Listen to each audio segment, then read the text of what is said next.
Hi, I'm Midge Shoemaker, and I have been thinking about the holidays and trying to figure out why I am so depressed and why I have been struggling to work on my writing and to do YouTube videos and to follow through with any commitments that I have been making. And thinking about the new year and all the whole New Year's resolution things and all the major overhauls I'm going to do with my life, and realizing that doing a major overhaul of my life doesn't actually work. Maybe that's why most New Year's resolutions don't work, because we try to just change everything for the new year and it's just overwhelming and it's too much.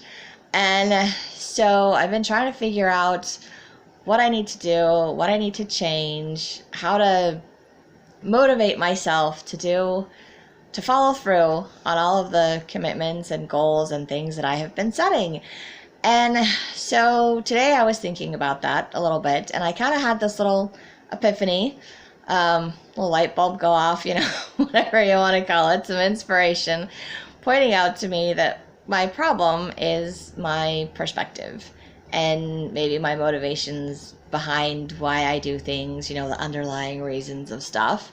And I realized today that I am lacking. Not that I realized today I'm lacking in a relationship, but I don't have a relationship. I don't have a significant other. I'm not married. I don't have, someone I'm dating. I live by myself, and I think that my life is boring and depressing, and it's not what I wanted it to be at this point in my life. And I have all of these grandiose goals and ideas, of becoming this famous author and, getting my books written and put out there. And yet it's like, I'm so close to finishing and I just don't work on it. And it's like, wow, if I would actually work on it, I could probably have a whole book written and published by now. Maybe 2. Who knows? I've got 4 or 5 started, so one of them ought to be able to be finished. But I keep not finishing things. I keep starting projects and not finishing them. And I'm not entirely sure why I don't finish them. If anybody out there has some insight into that, I'm open to suggestions, ideas, ways to motivate myself to finish things. But I was realizing today that I keep looking for someone else to fix, someone else to help, someone else to do things with. And I keep waiting for someone else to come into my life and fix me, to, make me feel good about myself. And I realized that I've wrapped up my self-esteem and my self-value in what other people think about me, or in the idea of having this relationship. And I kind of feel like society does that, with the holidays especially. You have to have a boyfriend for Thanksgiving or Christmas, or you have to have a significant other that you're taking home to the families, or someone to share the holidays with. You can't just be by yourself, because that's sad, it's lonely, it's depressing. And it's like, but why does it have to be depressing? Because, why can't I have value and have fun and be myself? And I was kind of thinking about that today and realizing, wait, I can. Because instead of sitting around and waiting for somebody else to come and fix my life, I can fix my life. I can start following through on doing things. I can do my own dishes. I can clean my apartment. I can write my books. I can do my YouTube videos. I can look at what I have to offer. I don't have to have someone else tell me that I'm special and that I'm needed and that I'm wanted. Although those are nice things, they really are, and it feels really good to be needed and to be wanted. But I also think that I focus too much on being needed and wanted, or feeling attracted to, some guy in my life. And I'm like, I don't have that. But I forget that, I have kids that need me and that want me. I have family, parents that want me, siblings that want me, that love me, that need me, that are supportive of me. I have tons of friends that are supportive of me, that, but my focus has always been on a relationship. And maybe that's where I've lost sight of things, because, I guess the most important relationship is the one that I have with myself, and the one that I have with my Heavenly Father and my Savior, and knowing that I'm not alone, that I'm not having to do all of this by myself, and that my value isn't based on whether or not I'm in a relationship with someone else. And I don't know if anybody else is struggling with this, especially for the holidays, but It's so easy to get caught up in thinking that the holidays are, yes, it's about family, it's about serving others, it's about the Christmas spirit, it's about remembering Christ and being Christ-like. Christmas is celebrating Christ's birth, and the New Year is about being reborn, about starting over, about new chances. And maybe it's about looking back at the past year and saying, what have I accomplished in my life? Am I proud of what I've done? Do I want to keep going in this direction? Then yay, let's keep going in this direction. Do I not like the direction my life is going? Okay, what changes do I want to make? What changes can I make? What changes am I willing to make? Because seriously, there's a lot of changes I can make, but I'm not necessarily willing to make them. So maybe my New Year's resolutions this year would be to be a little bit more realistic with myself and my life, to accept myself and my situation for what it is, and to be grateful for that, and to be willing to maybe start following through on finishing projects and books that I've started, and maybe actually getting one published. That would be awesome and exciting, and maybe be a little bit more consistent with myself and with my YouTube videos. Not making any promises on that one, sorry, but I'm trying. And it may be a little bit sporadic and messy and all of that stuff, because anytime you try something new or different, it's not going to be perfect the first time. And I think that's part of my problem too, is I want it to be perfect before I present it to the world. My book has to be perfect. And in my head, it's perfect. So as long as it's not finished, it's still perfect. But as soon as I finish it, then what? But maybe that's just it. It's not actually, because perfection means to be complete. I learned that from someone. I was like, oh, cool, it means to be completed. So my book isn't actually perfect until it's completed. So I need to complete it and then put it out there. And it doesn't matter what happens once it's out there, because then I get to at least feel like I finished something and I accomplished something and I did something for me, but also something that I hope will be enjoyable and beneficial to other people. So it's also kind of a service too. Granted, one I hope I get paid for, but still, it's putting myself out there, and that is scary, just like doing these YouTube videos, which I keep hoping will get easier, but it's still scary to me every time I do this. But I keep trying, and I will keep trying, and eventually at some point I might get more comfortable with it, and I'll do better with editing and putting in pictures and sayings and all that cool stuff that all the YouTubers that are really good at this. Just like, and I'm just a novice, and I'm just spouting random stuff that I hope may be helpful to others, that I hope others maybe are struggling with, and it's not just me, and that maybe something I say can be beneficial or helpful to somebody else, and help you to realize that you don't need someone else in your life to tell you how good you are, because the bottom line is, if you don't tell yourself that you're good, you don't really believe all the other people that tell you you're good. And it's sad, but it's kind of true. It's like if you get 10 compliments, it takes like 10 compliments to overcome one negative comment. So like one negative comment is way more powerful than a positive one. And you have to replace it with way more positive comments. And my problem is I think I have way more negative comments in my head. So trying to replace all of those about myself to positive ones is really difficult. And expecting someone else in my life to come in and constantly be building me up and telling me how perfect I am, that's going to be exhausting for somebody else. And they're just going to be like, all right, I'm done, I quit, I'm leaving. I'm like, yeah, no wonder I'm alone, right? Or I just don't want to be around people because I feel like I complain too much. And I'm like, they don't want to be around me because I don't want to be around me.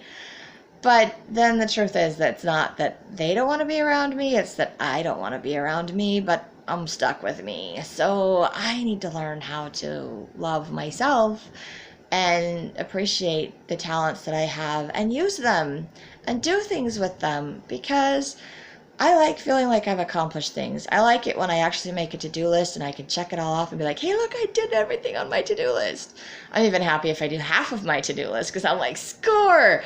Because I always make too big of a list. I always get overwhelmed with something. I always am over the top, to the extreme, and then it's too impossible. And the reality is it's not impossible, it's just maybe not doable all in one day or all in one moment. And it takes time. That's the whole point of breaking it down. I'm like, all right, big goals and then all the little goals to accomplish the one big goal. And I get the big goal and I forget all the little goals leading up to it, and then I just get discouraged and depressed, and then I stop and I quit, and it's like, ah. But I'm better when I have someone else I have to report to, or someone else that, is that I'm doing it with, so I'm not doing it by myself. And I really struggle to do things by myself. And then I have to remember I don't have to do everything by myself. However, when it comes to writing my story, nobody else knows that because it's in my head. So nobody else can actually write it. I mean, unless I guess stand there and dictate it and then somebody else types it up for me. But I'm not really comfortable with that either.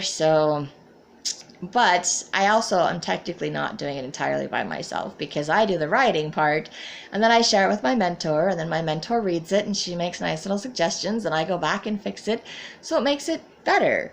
And then eventually when I've finished with that, I get to send it out to beta readers and they get to read it and send it back with suggestions that make it better.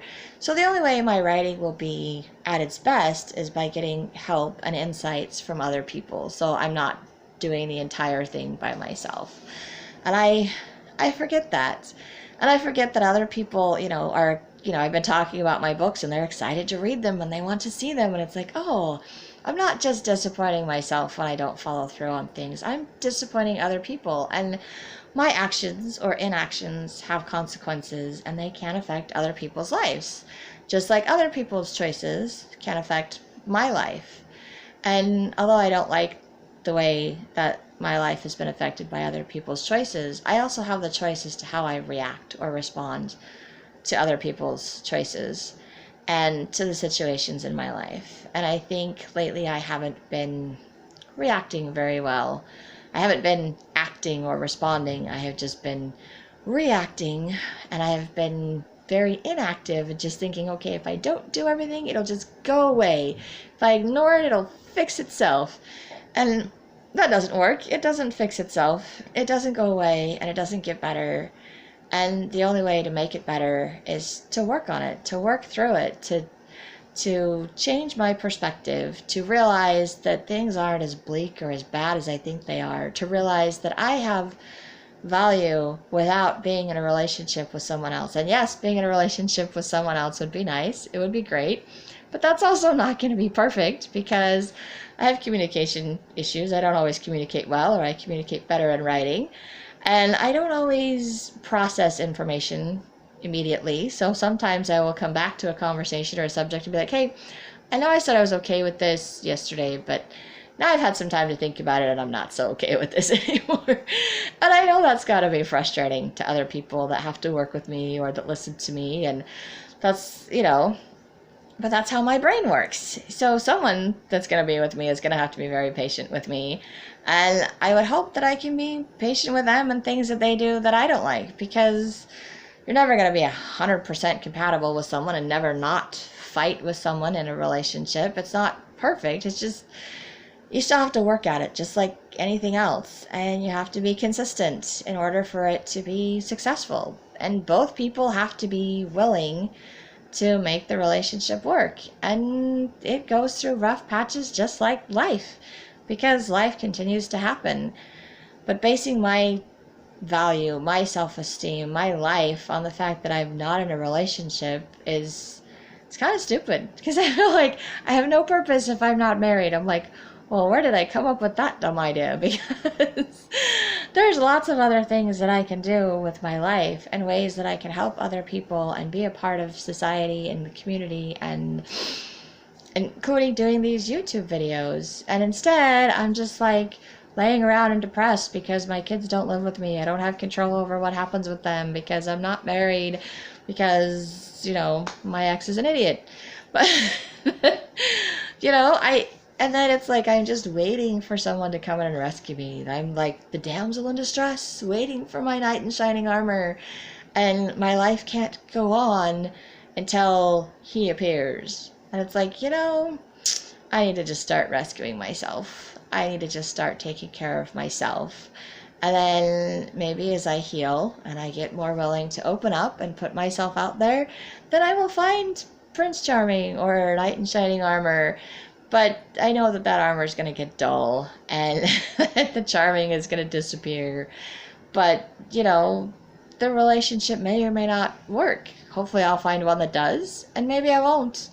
But I need to be okay with me and the relationship that I have with me, and stop giving up who I am or losing who I am to someone else, or feeling like I don't have value because I'm not valued by the people that I want to be valued by.